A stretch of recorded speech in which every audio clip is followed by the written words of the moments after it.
Staying together for the kids. It can feel like you're stuck in a conundrum. You want your kids to grow up in a whole and happy family, but you're not happy yourself. Maybe you're in a holding pattern, wondering when would be the best time to leave. I'm Ronald, and I'm a relationship and family therapist. And we're here to learn about those couples who decide to stay together for the children. When might be the best time to leave, and what the experience can be like for the children. By including the children's perspective, we can make a much better informed decision. When couples describe staying together for the children, what often happens is constraint commitment. That is, a couple is staying together through external motivation, together for the kids. And unfortunately, this is often not enough to sustain a relationship over the long run. What these couples lose touch of is their personal dedication. That is, their internal motivation for staying together. Essentially, they lose the connection in their relationship, and it can feel like going day to day living with a roommate. Unfortunately, there is no definitive answer of when is the best time to leave. That is for you to determine based on what's best for you and the children. It is possible for couples to rediscover their personal dedication to each other. This can be done by working on the friendship, which in many of these cases often gets neglected or buried by conflict. Friendship is the foundation of healthy relationships. And when it's lost, there's no longer that base to build a relationship on. The greatest gift you can give your child is your relationship. Taking care of your couple relationship is also taking care of your child. There are, however, some circumstances where you should strongly consider leaving. Abuse of any kind or ongoing conflict that impacts you or your children. Abuse. Abuse can be physical, psychological, financial, or sexual. And it is never okay, whether the target is yourself or your children. Either have an extremely adverse effect. For children, witnessing abuse can have as a negative effect on them as being the target of abuse. It can cause trauma, impact on their development, and lead to behavioral issues. Children need to be protected from abuse. Staying in an abusive relationship can give children the message that it's okay to be abused by your loved ones. It becomes normalized. This is where we often see children grow up to repeat the same kind of relationship that they saw their parents in. And they can end up in abusive relationships themselves. Conflict. Some couples choose to stay together because they believe that it's better for a child to grow up in a family that is all together.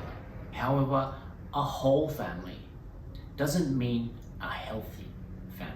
Children learn about relationships from their parents, what relationships look like, how to get along, and how to manage conflict. So when we struggle, so do our children. The truth is, children can adjust to separation. What they don't adjust to, and what is often most damaging, is ongoing, unresolved conflict, whether the family is whole or separate. Some couples choose to stay separated under the same roof. However, this only serves to keep the family in suspended tension. And for children, this is a difficult environment to grow up in. Separation does not guarantee conflict stops.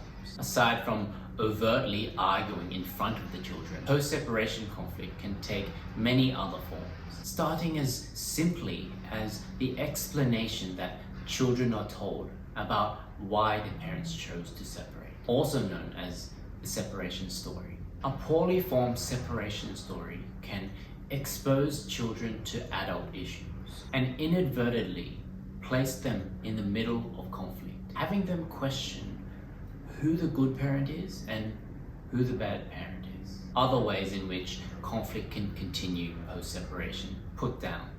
To talk about the other parent unfavorably in front of the child. Asking the children to be a messenger. And this may be an attempt to avoid conflict. Imagine asking your child to let the other parent know that they will be hearing from your lawyer. This is asking your child to carry a threat to the other parent, or demanding that the other parent contributes financially. The child is not only exposed to adult issues, but they also have to face the repercussions of how the other parent will respond. Quizzing kids. This is interrogating the child about the other parent, trying to extract information about them. And essentially, this is recruiting your child to act as a spy. All of these continue the conflict despite separation and puts the children in the middle. Children want to love both parents equally. They hold the belief that they are half one parent and half the other. And they want to feel like they are a product of love. It's hard to feel this way when there is ongoing, unresolved conflict. And children can internalize this as being a problem with themselves, because after all, they are half and half. And so as children try to make sense of the conflict, it can take away from other areas of their lives and impact on their development. Whether you choose to stay together or to separate, consider the impact on yourself and your children. Know that a whole family isn't necessarily a healthy family, and that children adjust to separation. They do not adjust to abuse or ongoing unresolved conflict. There may be situations where one parent, for whatever reason, finds it difficult to commit to an amicable relationship. And this is unfortunate for the children. But if children can have at least one supportive adult in their life, this can provide them enough resilience to grow and develop healthily. So if you can concentrate and play your role in being the best parent that you can be, this is supporting your child's well-being.